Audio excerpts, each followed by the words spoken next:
from BMA. Welcome to today's webinar on practicing lean financial management. First thing I'd like to do is a quick technical check. Can you see me? Can you hear me? Can you see the screen of the presentation? And if you would just put that in the question pane and let me know before we get started.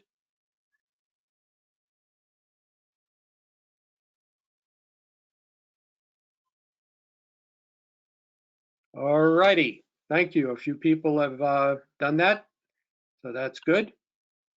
All right, so I'm flying solo today, so I have to do the presentation. I have to do all the technical stuff, but we will get through it. All right,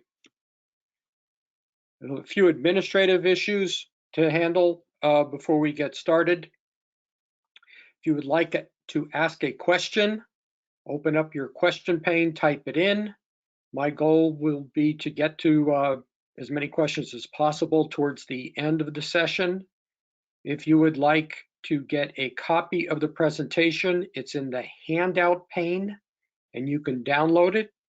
If you don't do that, or if you're watching the recording of the webinar and you would like to get a copy of the presentation, just simply send me an email and I'll be glad to send it out to you.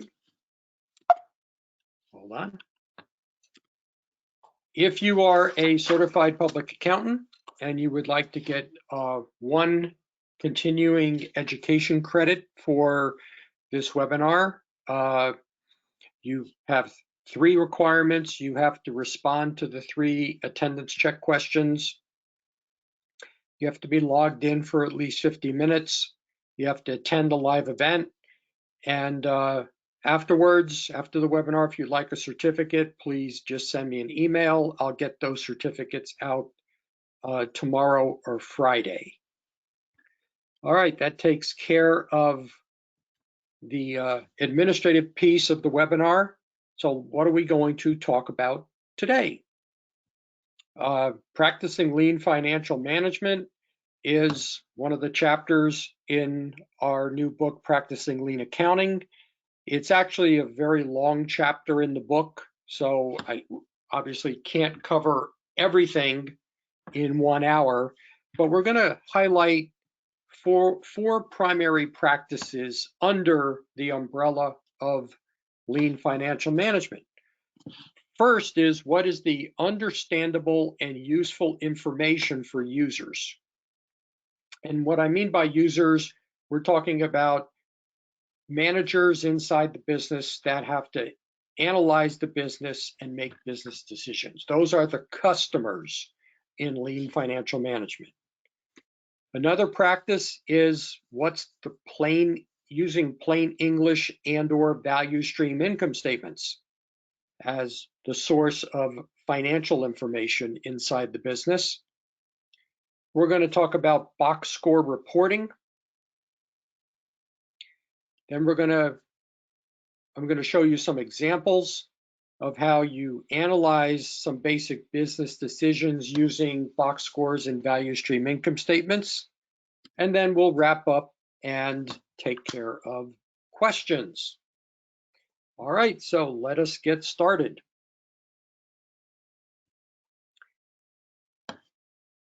The best way to think about lean financial management is serving customers with quality information. And, you know, lean thinking is a very simple, easy definition of lean thinking is serving customers better.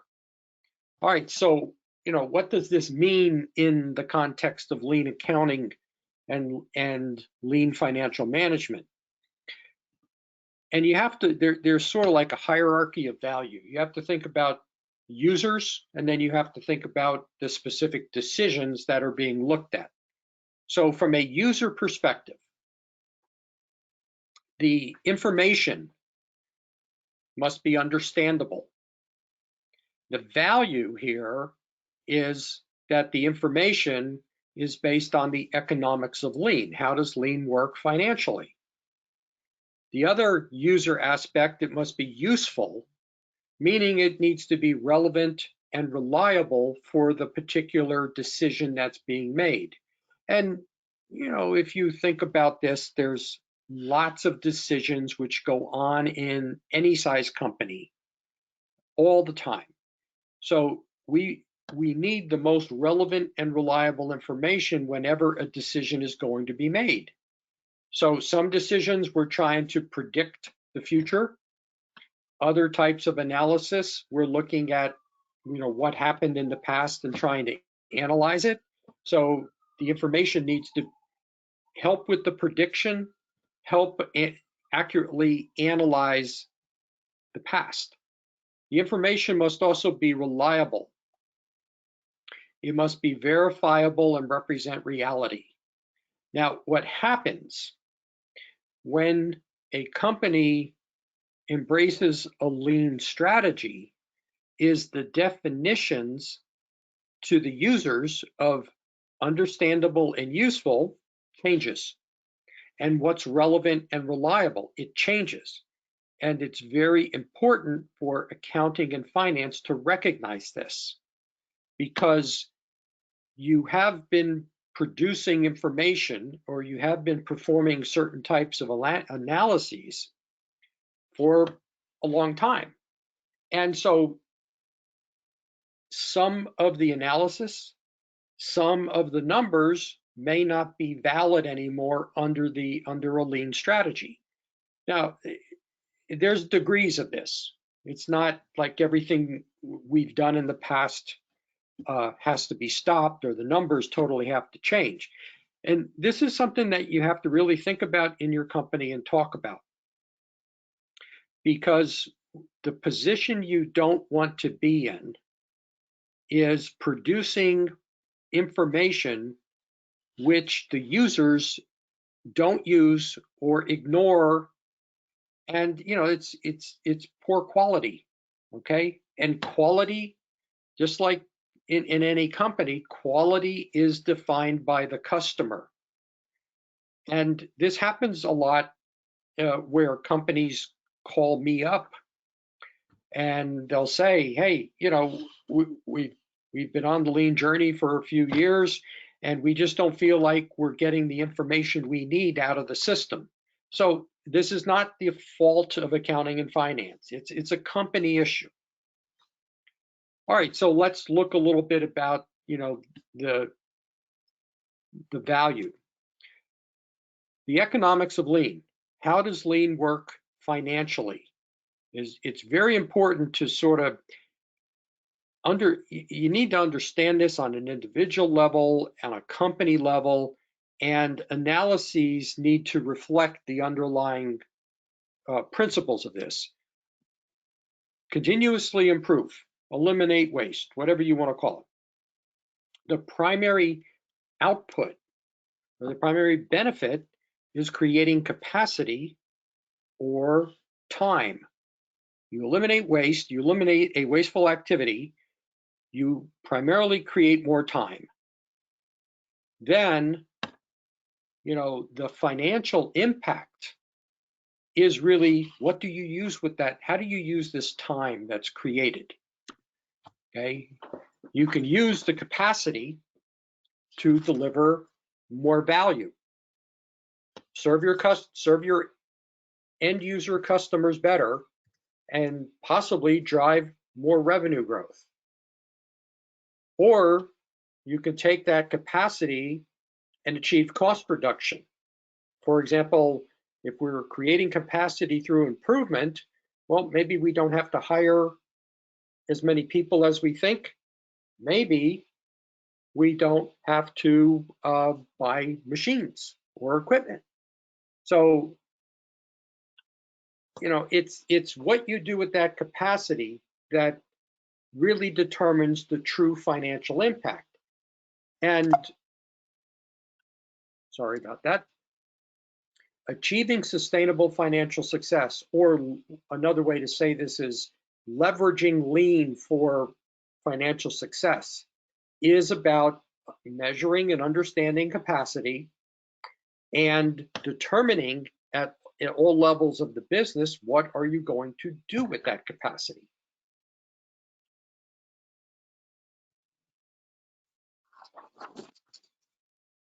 Now, lean financial management, more than anything, is about changing thinking, okay?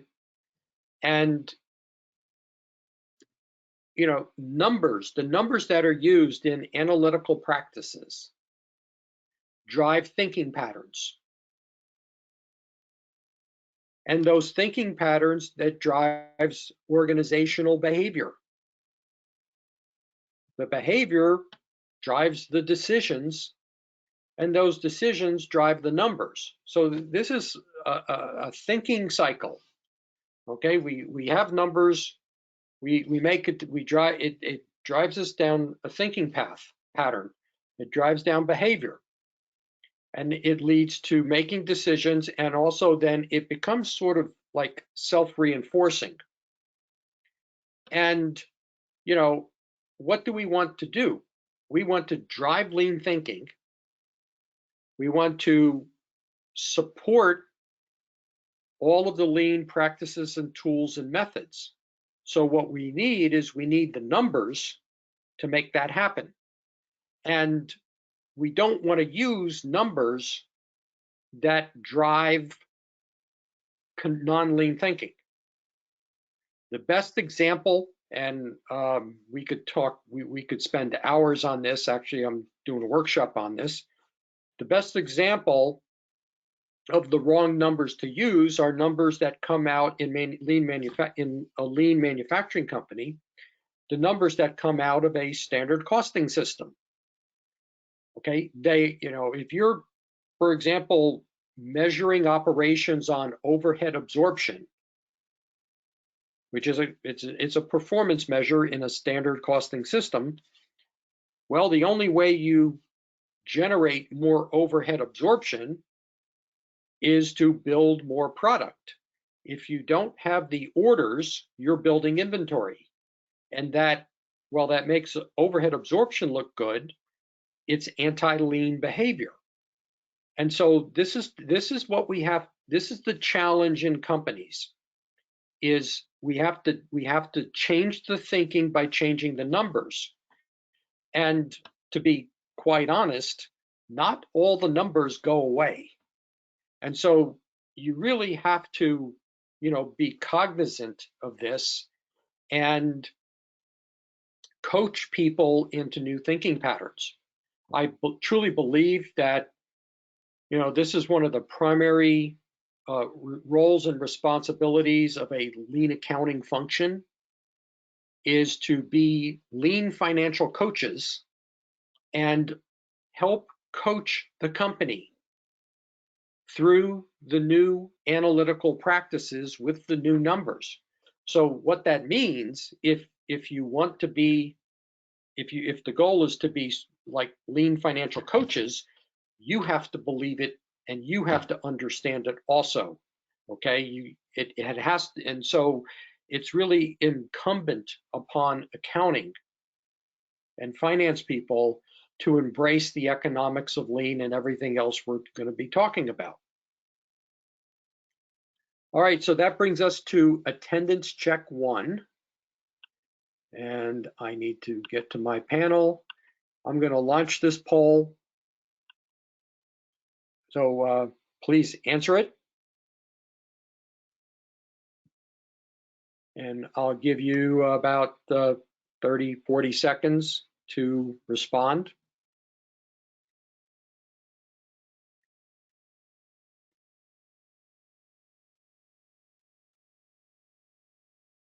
This attendance check is a requirement for our continuing education license. All right, I'm going to close the poll. I'm not going to share the results. And we're going to move on with the presentation. All right, the useful and understandable financial information in a lean company is based on what we call plain English and value stream income statements. The purpose of these internal income statements. And these are internal income statements for users and most of the users are non-financial people. It's about understanding financial performance and being able to link actual financial performance to actual operating performance. Just for those of you who may not be familiar with value stream income statements, this is not a second set of books. It's not a different way of doing financial accounting. It's simply the way that internally we present operating profit. So let's look at some of the practices to create and use value stream income statements. First is create what we call a plain English format. So the idea here is that, financial statements, especially income statements, can be very complex reporting documents, primarily designed for external reporting. It can get confusing to people that are not financial, and it doesn't make it easy to use. So what do we want to do? We want to redesign these for the users. So we want to use common everyday language. So you can see, simple names of accounts, the expense accounts and the revenue accounts, less detail. I've worked in some companies, for example, where their chart of accounts has 10, 12 to 20 different line items for labor. And a person in operations doesn't need all those line items. They just need to know what's my total labor cost, for example. So, simplify the chart of accounts. Okay, and all of these are improvements, changing the description of the accounts, simplifying the chart of accounts, combining accounts, have fewer of them. These are all improvements. And the best way to go about this, talk to your users. Sit down with the people that use the income statements and say, how can we make this better for you?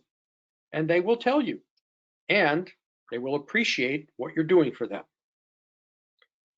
The second practice is the presentation of costs on any kind of plain English or value stream income statement. First, you want to show the actual direct costs for the reporting period. So what were the actual expenses? So if we were producing a financial statement today for the month of October for the company, what are the actual direct costs for every value stream, for example? Now, for finance people, this is a little different than cost of goods sold, because cost of goods sold focuses on what were the costs of the products that we sold, for example. Okay, that doesn't represent actual costs. So that's the foundational. Actual costs. You want more direct actual costs than shared costs. And in the development of a value stream income statement, you really have to sit down and look at your expenses and understand, which ones are actual to be assigned to particular value streams or to particular business support functions, and which ones are, for example, shared. You want to separate your variable costs from your fixed costs, and we want to do this based on the actual behavior of the cost. So in manufacturing, the one true variable cost that moves in the short term with changes in sales volume is material.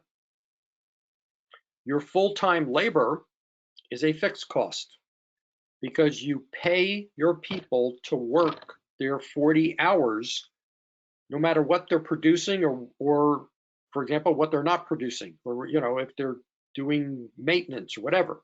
You pay the people. That's a fixed cost. Fixed costs, the difference between a fixed and a variable cost. One, the variable cost changes in direct proportion with short-term changes in volume. A fixed cost does not do that, and the fixed cost is primarily changes due to management decisions. For example, hiring more people or replacing people when they leave. Okay, so it's important to get consensus on what a fixed cost is and a variable cost is. Just to talk about this a little bit more, if you use any kind of product costing system, materials, labor, and overhead, by the nature of the product costing system, it makes all those costs look like they're variable. And the variability of your labor and your overhead is based on how long it takes to produce the product. So by default, if product B takes longer than product A to produce, product B's cost is automatically going to be higher. But that doesn't mean that the actual costs of the company are any higher. And that's an important distinction to bake into analysis and decision making. And then you have allocated costs. And the idea here is to, if you can eliminate them, great. If you cannot, segregate them so that people don't get into the trap of trying to analyze an allocated cost, because that you really can't do that because the allocation basis is quite arbitrary. So here's an example of what a value stream income statement looks like. What we have here is we have 3 value streams: motors, systems, and spare parts. This company also considered new product design a value stream. Then all of the business support costs, which are like the selling, general, and administrative. The order fulfillment value streams show actual sales and actual costs for the period. You can see the operating profit of those value streams. The box in the lower right is the inventory valuation transactions, corporate overhead assignments, and that box on the right really reconciles the division profit back to the external financial statements. So what you have here is you can see the operating profit of each of the value streams. You can see the operating profit of the company the division for the period to almost $210,000. And then you can specifically see the impact of the inventory valuation and the corporate overhead charge, which drove down the profit about a little over $50,000 for the reporting period. So, plain English format, use actual costs, and show the costs based on the way they truly behave. And third, use the value stream format. So now let's move on to the box score reporting. So I'm going to review a box score really, really fast. Some of you who have either been involved in previous webinars or maybe read some other lean accounting books or attended workshops, you might be familiar with what the box score is. It is lean performance measurements. It's a value stream income statement, and it is measuring capacity. These are the 3 components of a box score, which are typically deployed at a value stream level. Now, you can deploy box scores even in business processes that don't generate revenue, and you could show the actual costs. You can calculate the capacity for any value stream or process. But what we're trying to do here is the box score is based on the economics of lean. It's based on the actual relationships between lean operating performance and actual financial performance.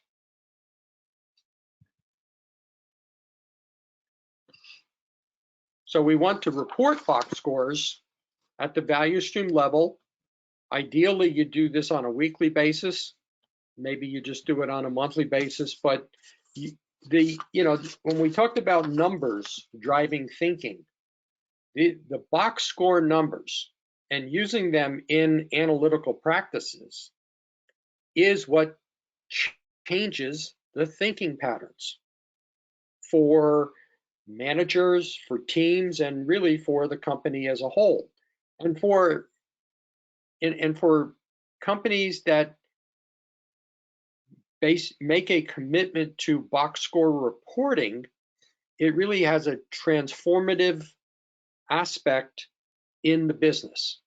And any function can use a box score. The other practice within box score reporting is what we call the decision-making coaching questions. And these are really baked into, if you use a box score, you are naturally going to sort of ask or answer these questions.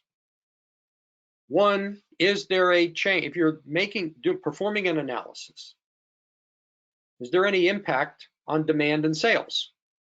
If so, what is it, up or down? Because value stream income statements and box scores are based on actual costs, is there any change in actual costs?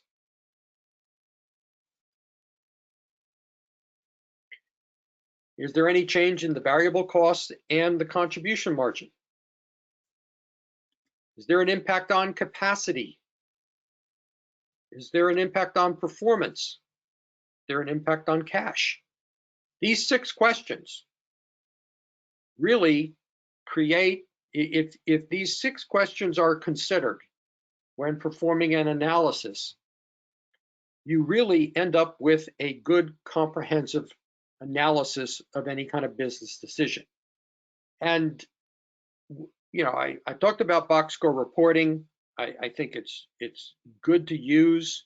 See, I've seen some companies where they might have performance measurements in place and the value stream income statements, maybe they don't calculate capacity, or they may calculate capacity in another way, and so instead of using the box score that I showed you, they basically use these 6 questions. Either way, the actual box score or using these questions, if they're a standard part of analysis, review, and decision making, you're going to do a good job making better quality decisions. The third aspect of box score reporting is to show the total incremental change of the entire box score. So here we have a current state box score. You can see the numbers, and if you ask the questions or you look at the box score in total, what you'll find is what's changing. So in this case, this is a sales opportunity, okay, and some continuous improvement. And so we see that we're going to make more money, more revenue, 120,000. The contribution margin is 56,000. We're also going to improve productivity. We're going to improve delivery by 17%. We're going to reduce our cost by a little over $13. We're going to improve quality by 26%. We're going to reduce our days of inventory, and we're going to reduce our lead time. And so again, what's the incremental change? But we want to look here. This is the important point here. What is the incremental change over the time of the decision? So if you're looking at a one-time sales opportunity, okay, the incremental time frame is very short. If you're looking at purchasing new equipment, Well, the incremental time frame is going to be a little bit longer. It might be the expected useful life of that equipment. And then you create a future state box score. And really what you're doing, you're comparing the future state box score to the current state box score. Are we better off? And this is about creating economic value. Okay, are we better off financially? Or, has our capacity profile improved? We're spending more time on productive activities, less time on non-productive activities, or have we just created capacity? Has operating performance improved? And, I use the term economic value because, certain decisions that you make in a lean company are just about creating capacity. In fact, I was doing a workshop yesterday, and one of the questions which came up was, okay, we do a lot of continuous improvement, but our company requires us to show cost savings. And the people that asked the question said, we know that we're not really saving any costs. And, again, if you force improvement activities to show a cost savings when there's not a true cost savings, it doesn't show up in the financial statements. And then people who are not familiar with lean thinking might be thinking, well, lean's not working. We're not saving any money, or you said we would save this much money over time and we don't see it. So it's important when you're doing any sort of analysis to point out what is the economic benefit, not just the financial benefit. Alrighty. So let's do attendance check number 2. So I'm launching the poll, and I'll give you about 30 seconds.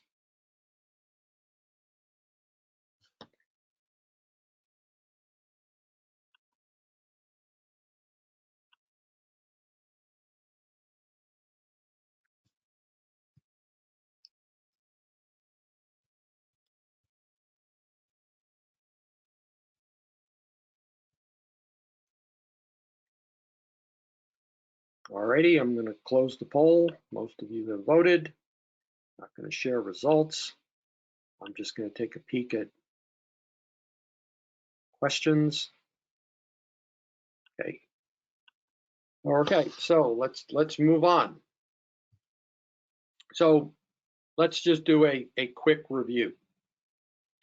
All right, so we talked about useful and understandable information based on the economics of lean.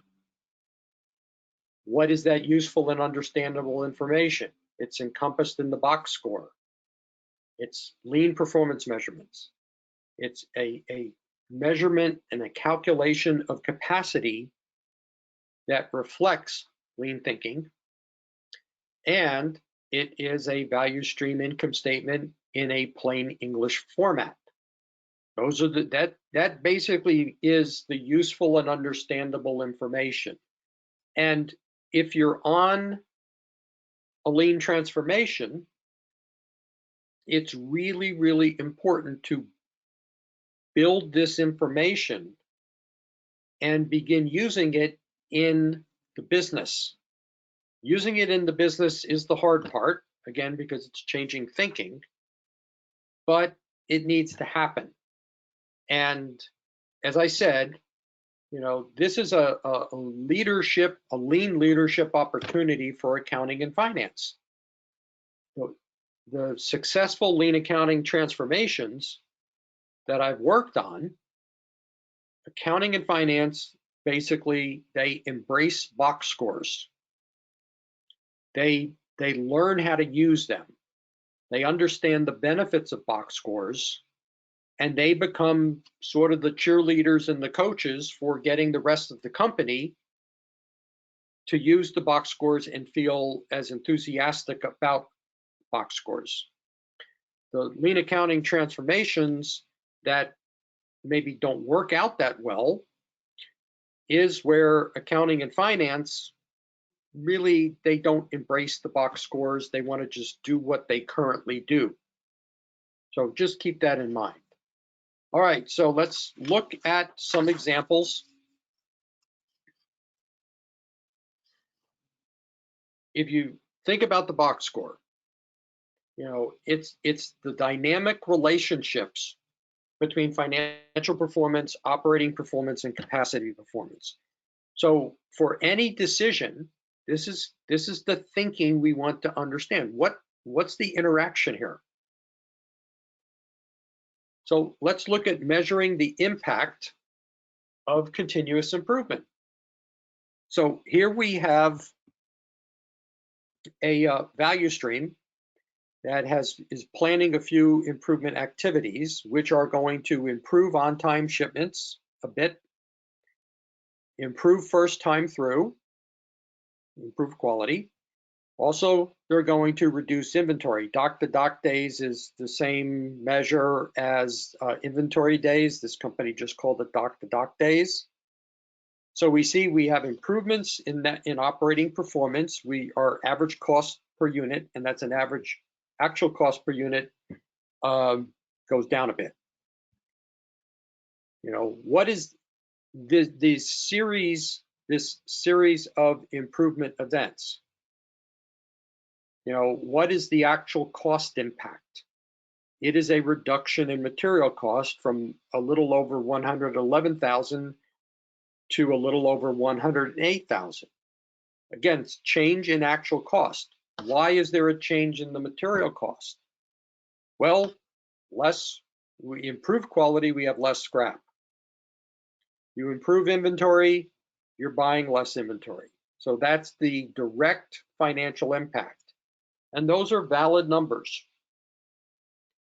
The missing piece, because the conversion costs, which are the actual production costs, you see they don't change.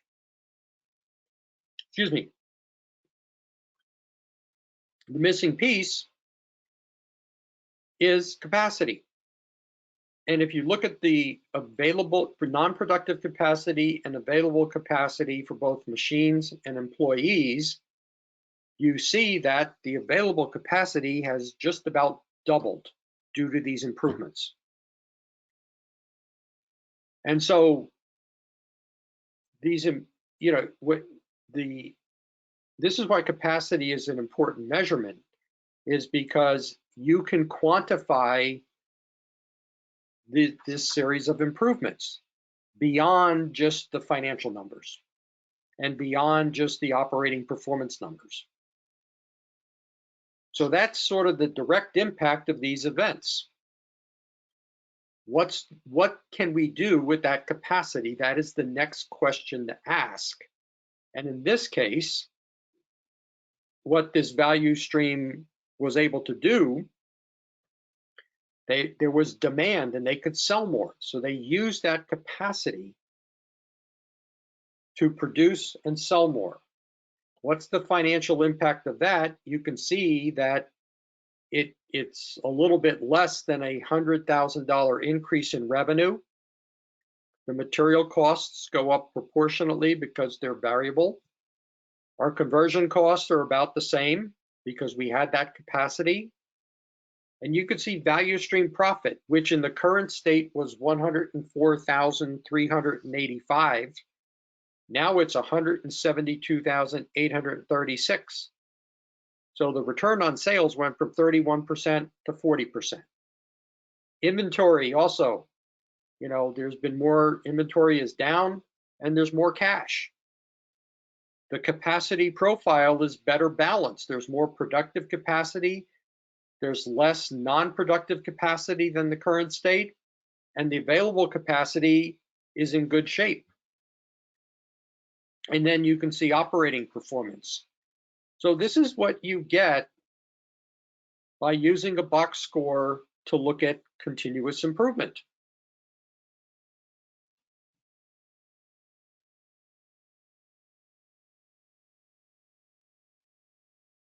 So let's talk about understanding profitability. And we're going to look at specifically product profitability. There's three, if you're preparing a quote for a customer or trying to set the price of a product, there's really three questions that are asked. One is, what is the price the customer's willing to pay? Okay, we all know the market sets the price. There's also, what is the price we would like to charge to earn the profit we would like to earn? And the price that the customer wants and your desired price are not always the same. And then the question is, what's the profitability of this particular sales opportunity? So those are sort of the three questions that you want to get an answer. So what you can do is use a value stream income statement to understand the answers to these three questions. So let's look at this. So the first thing is, let's look at this. Let's look at pricing and quoting decisions from the contribution margin viewpoint and not the total product cost viewpoint. The reason being is that product costs are inherently inaccurate and it can lead to poor decisions. But the contribution margin is an accurate number because it's the actual material, it's the actual variable costs less the sales price. So the first thing we want to do is calculate the hurdle rate. And the hurdle rate is, what is the minimum contribution margin that we would like to earn on any quote or any sales opportunity? So here are the steps to calculate the hurdle rate. Then I'll show you an example of applying it. So first, use your annual budget or your forecast information to calculate it. Sales less the actual variable costs is the contribution margin. You subtract the fixed costs and you get a profit. Okay, that's the basic formula. So what you want to do is calculate, based on this budget or the forecast, what's the fixed costs as a percentage of sales. That's easy to do. Then you have to determine what is the desired return on sales. What's the profit percentage you would like to earn? It's not what it is, it's what you'd like to earn. Then from there, you can calculate the hurdle rate. So you take the desired profit percentage, you add in the fixed cost, you add it to the fixed costs as a percentage of sales, and that's your hurdle rate. Again, this is a minimum that you'd like to achieve. Excuse me. And then, then you can use that hurdle rate to calculate the price that you would like to charge to achieve the contribution margin you would like to achieve. And what is that? The price is the actual variable costs per unit divided by 1 minus the hurdle rate percentage. So let's do a simple example of this. So here's some budgeted numbers. The desired profit is 35% of sales. The direct or fixed costs as a percentage of sales is 22%. You add those two numbers up, your contribution margin hurdle rate is 57%. Pretty basic, pretty simple. So here's the opportunity, and I'm going to show you how we calculate the price and then also understand the profitability. So the customer would like to buy 1,500 units per month at a price of $38 per unit. So what's the profitability of this business? So first of all, the customer wants to pay 38. What's the price you would like to charge? Let's do that. So if the material cost is $17 per unit, we divide that $17, the variable cost, by 1 minus the hurdle rate of 57%, which is 43%, and we get a price that we would like to charge of $39.53. The customer price, $38. So that begs the following questions. Would you accept $38? And we need to understand, to be able to answer that question, we need to understand the profitability of a $38 price and what would be the conditions. So again, here we've just calculated the price we would like to charge. Now we have to understand the profitability. And again, we come back into box score analysis. So here's our current state box score. You can see, and I want to explain a little bit of the detail. There's a lot of numbers here. You can see the current state performance measurements in green. You can see capacity, that we have 15 people that work in this value stream. You can see the capacity profile broken down by productive, non-productive. There's 10% reserve capacity. There's a little over 8%, almost 9% of available capacity, and you can see the profitability for the value stream in the current state. So much like we talked about a little while ago, we want to look at the total incremental change and calculate a future state. So we have a price of $38, volume of 1,500 units, and this is a monthly opportunity. So you can see that if you go down to the capacity, that it requires about 12% more capacity, which we don't have. So in order to get the capacity we need and maintain a reserve of 10%, we have to hire 3 people. So what's the incremental change to the value stream income statement? We have $31,500 of contribution margin. Our labor increases $3,936 per month. So the incremental profit is a little over $27,500 a month. So when we look at the future state, we can see we have some operating performance improvements. Productivity is better, on-time delivery is better, cost per unit has gone down, days of inventory went up a little bit, lead time is the same. You can see we have now 4.36% of available capacity, which is fine. And we have 18 people. The future state value stream income statement is still much better than the current state. So first of all, the $38 price we can accept. Even though we have to hire people because we didn't have enough capacity, we are still much better off financially. So that's just an example. We're not getting the $39.53 we would like, but we're still making money. Now, obviously, there are non-financial considerations to take into account regarding that $38 price. Meaning, what are the other customers paying? And, would that mean lowering prices for everyone else? Again, those are things which have to be considered.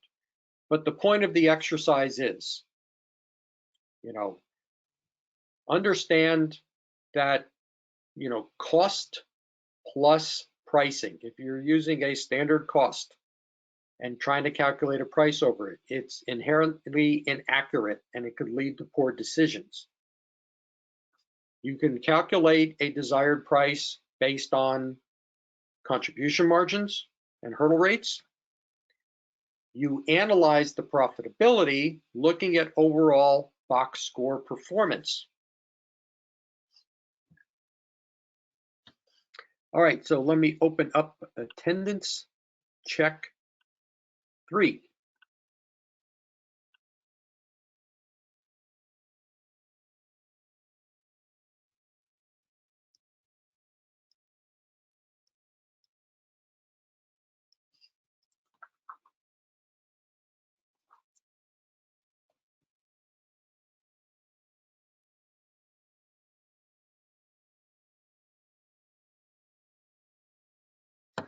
Alrighty, just about everyone's done that.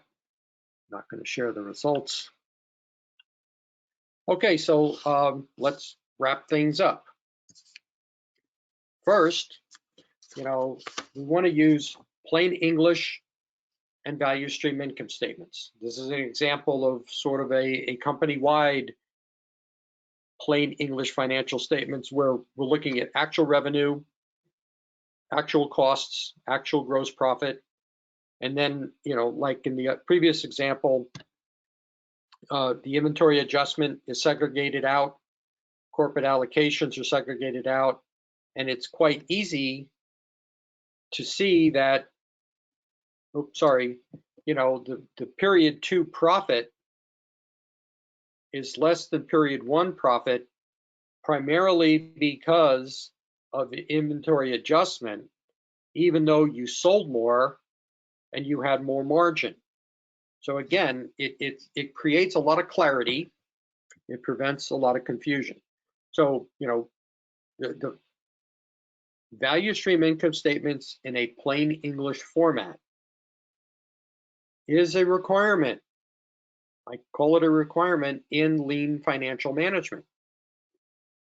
And remember, it's used internally by decision makers who are primarily non-financial people.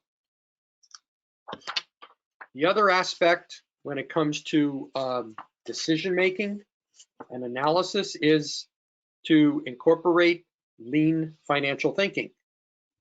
The best numbers to use are the box score. They represent the actual relationships between operating performance, capacity performance, and financial performance. Using the box scores, it will drive lean thinking forward. It supports lean practices, all of the improvements that you're making, eliminating waste, creating flow, all that box scores support. And the box score also supports this idea of creating economic value for the company. So creating capacity is creating economic value. Improving operating performance is creating economic value. That can be leveraged over time to drive more financial success. So again, get the box scores in place. Use the box scores in all your analytical practices, and you'll drive improvement in financial improvement, sorry. Okay, so let me just put these resources up here.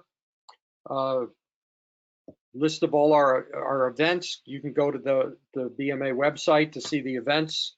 We're coming up at the end of the year, so we haven't loaded events for 2022, whether it's webinars, community chats, and online courses. But before the end of the year, we'll load those up. We have a lean accounting community chat, third Wednesday of every month. That's the Zoom link to register. We have one coming up next Wednesday, then we'll do one in December. We have one more webinar in December, Lean Financial Leadership. We have our books, Practicing Lean Accounting, Lean CFO books. They're both available on Amazon. And by the way, a little favor that, if you have bought either of those books and you like them, please write a review on Amazon. That helps us very, very much. All right, so we have a few minutes left. I'm going to take a look at some of the questions and try to answer them.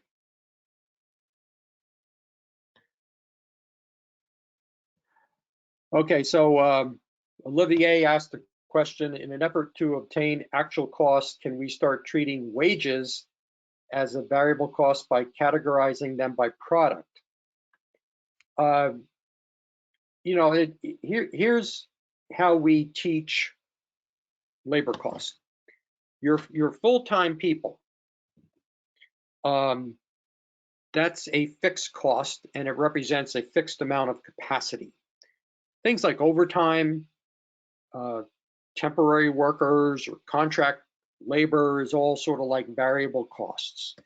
We don't recommend trying to categorize labor costs by products. What we do recommend is categorizing labor costs by value streams. So again, if you're in manufacturing, certain products are going and working or flow through certain value streams, so you sort of get to that.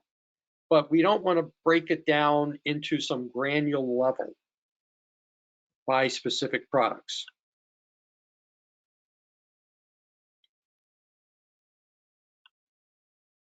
All righty. Another question is there a difference between financial and economic benefits? I mentioned this in the wrap up. I consider economic benefits things like creating capacity. So if you're doing one improvement event, maybe you're just going to create some capacity. There might not be any changes to any kind of costs. Okay, that's what I mean by economic benefit. You can improve performance. So again, what we're trying to do, and the reason I use economic value is we want people to understand the economics of lean.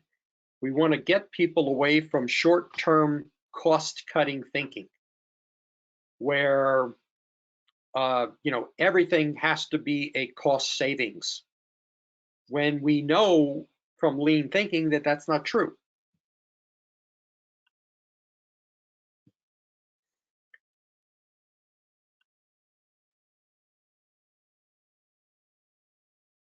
And we had one question about inventory valuation. Inventory valuation is a financial accounting exercise. A product costing system or a standard costing system, which is typically baked into your ERP system, it does that for you. Okay, it values your inventory, it values your cost of goods sold. So that's really what standard costing systems are all about. Now,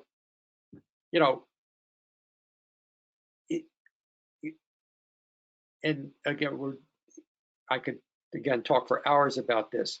We're not saying that you have to sort of migrate away from standard costing early in the lean journey.